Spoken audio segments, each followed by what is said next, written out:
It's simple, inventful, and playful. It's not the type of thing typically done in other MMOs, and I love it.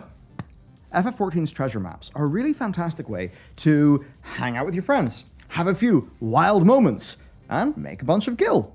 Plus, you might even get super lucky. See, this is the right place to use RNG, and it's the sort of thing that most other MMOs don't even think to make. I think they end up being so caught up in their vertical progression systems that they kind of forget about the side activities. But here's the thing, if the vertical progression is the be-all, end-all of a game, well, those side activities fall to the wayside because people feel like they're punished for putting their time in those when they haven't done the things they feel they need to do. And a lot of that's what we're talking about today, because it's just really well done in FF, even though it's really simple. In World of Warcraft, gold making, that's playing professions. Farming things up, doing world quests, fairly standard MMO activities. But what if there was another way? Well, this is where I'm going to talk about treasure maps. Now, these drop from gathering nodes and from the Wondrous Tales journal, and you can just sell them for straight up profit on the market board, or you can use them. And when you use a map, you get this. It's like a little hint.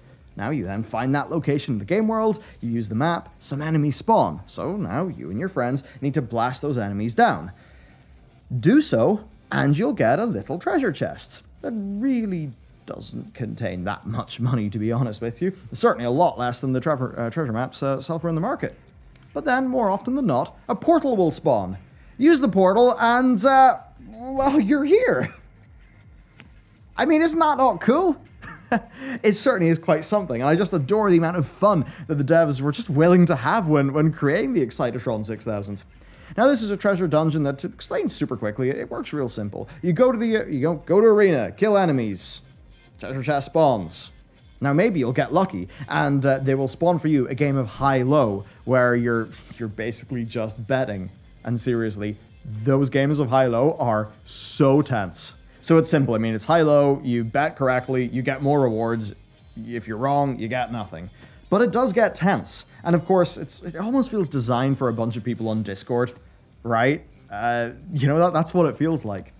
Now, obviously, there's more. I mean, special little treasure NPCs can spawn. Kill them, it's a bit like the loot goblins in Diablo. You'll get even more loot. Now, clear the floor, and you're presented with 2 doors. Only one will let you through. The other will just kick you out, and that'll be it. You'll be out in your ass. And it's completely down to luck. But that being said, I am fairly sure that it's not a 50-50 chance at the start. I think it is a bit more in the player's favor. Who knows? But anyway, make it past the second room, and suddenly everything goes from bronze to silver. Make it further, and it'll be gold.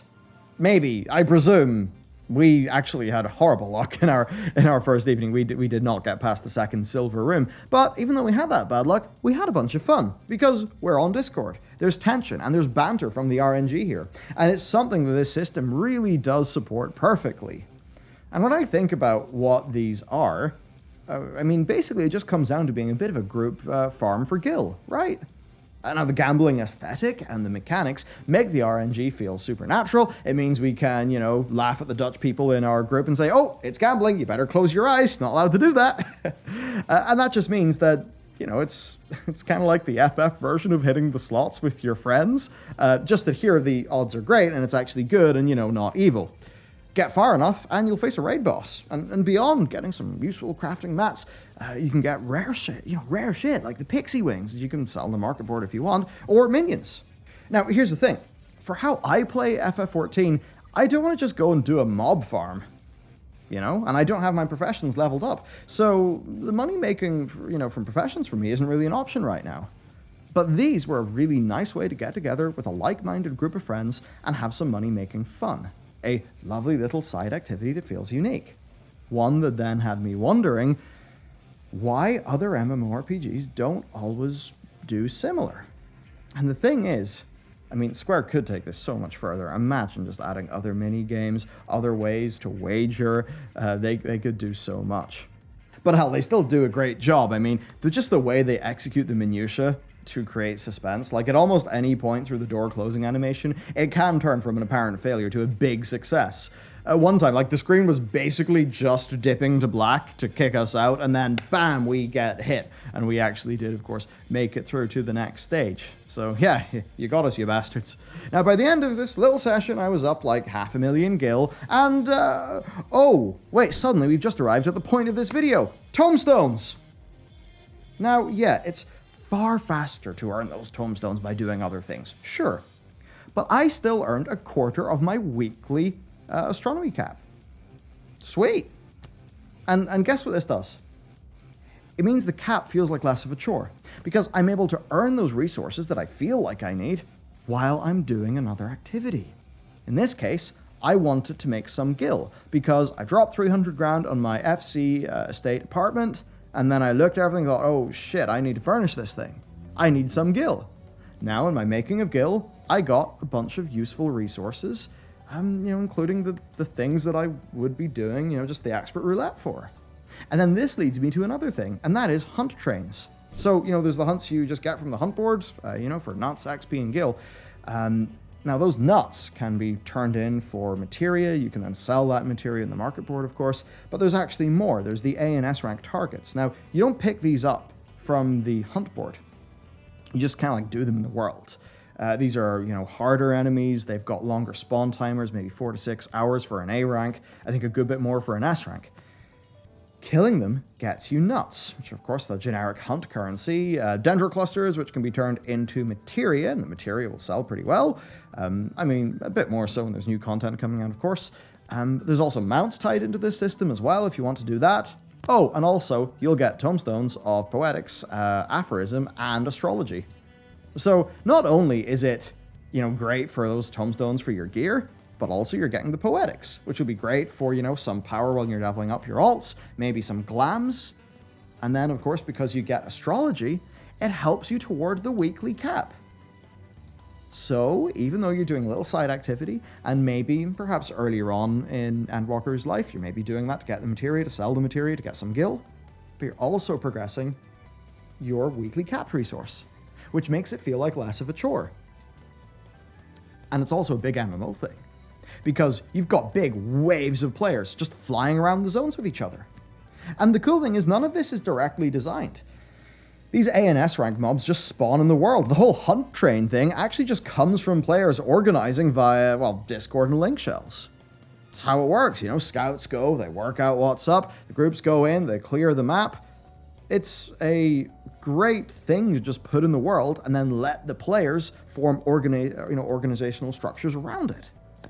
And, sure, part of that is just, gameplay optimizing, but, it's fun. It's neat, and it's that whole thing where you're progressing multiple things at once. You could be making gil, but also just progressing toward that cap. And being able to do that via a variety of activities is just fantastic. The way me and Matt talk about it is it's almost like there's a dusting of resources on top of everything you're doing. Now, just imagine, right? If it only ever boiled down to just doing your expert roulette every day. That would feel so much worse.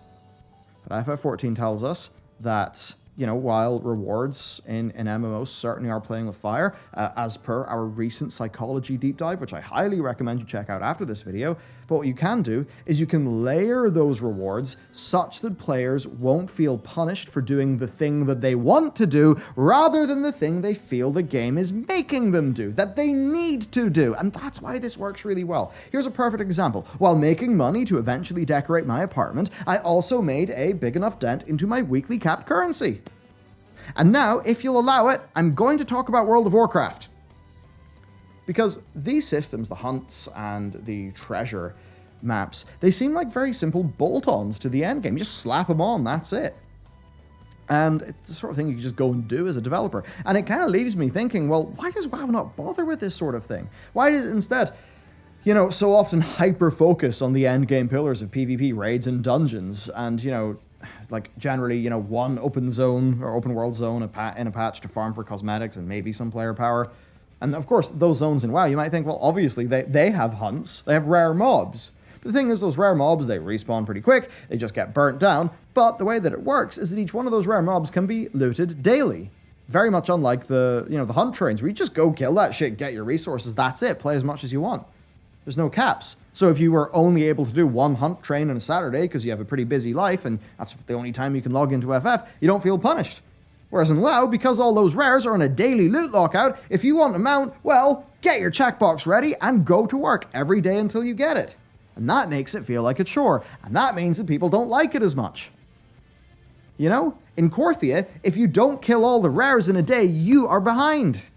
So by having them be uncapped and, that kind of like nice horizontal dusting of currency, and also being a nice little way to make money, that leaves FF14's version as being a fun thing to do if you want, that'll progress most of the things you care about, rather than it being a daily checklist.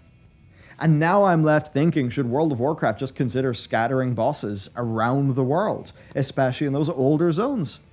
Maybe tie it into a new faction, ensure there is no player power, massively on it, slap some cosmetics, no player power on whatever that faction is, slap some cosmetics in their vendor, maybe some trade materials so you can earn money by doing it, maybe some neat BOE items, and suddenly you could have trains of players just flying around Westfall, Grizzly Hills, Uldum, just for fun.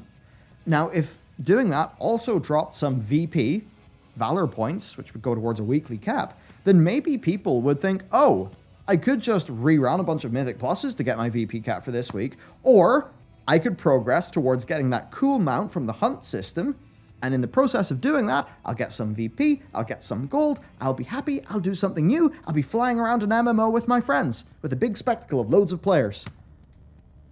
So the lesson here is that there's a way to layer and sprinkle rewards that makes a technically vertical progression endgame feel more horizontal.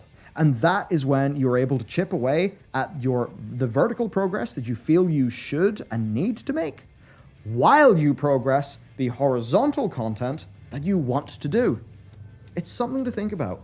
If MMOs teach us anything, it's that rewards are both powerful and dangerous. They are motivating, but if you do them wrong, you will create chores.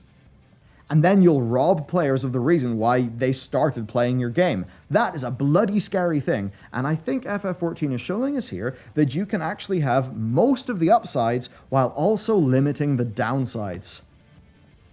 And of course, this WoW comparison, the same goes for the treasure hunts. The Darkmoon Fair could be so much more. Why not use its wacky lore to create a new group activity that's inspired by the FF14 treasure hunts? I'm not saying here that every single video game needs to have a treasure hunt or a gold saucer, but mind that WoW's Darkmoon Fair has been there since nearly the beginning, and in the Palace of Lei Shen thing, they had a cool little treasure hunting scenario. So for WoW, it's like, why not take inspiration from another market leader? Because that is, after all, what Blizzard Entertainment used to do best. So, Square Enix, thank you for the good times, thank you for the lessons learned, and if you would like to dive into MMO psychology, check out this video. It'll be in this corner, that corner, who knows, but it will be there. So, I think you'll enjoy that. Thank you for watching, have a wonderful day, and past me, we'll see you in that link.